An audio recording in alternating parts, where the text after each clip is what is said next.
How to create a WhatsApp channel.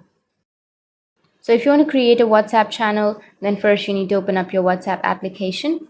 Once you open up your WhatsApp, now you need to go with the updates, which is on the bottom left. Once you're here on the updates, you will have all of the channels, right? So if you want to create a channel, then you just need to simply go with the plus icon on the right side of your channel. So you will have a plus icon under your channel. So for example, I have the explore option, right? So you can simply go with explore and you might have a plus icon, but if you don't have that, just simply go with the upper right, which has that three dots icon, and here you may have an option of create channel.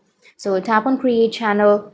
Once you tap on it, now tap on continue, which is on the bottom of your screen, and then you can enter your profile picture or the image and your channel name, and then describe your channel including a description that is useful for your followers, and you need to create a channel.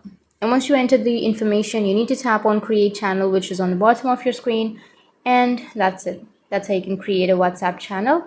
And if you have any questions, feel free to comment below. Thanks for watching.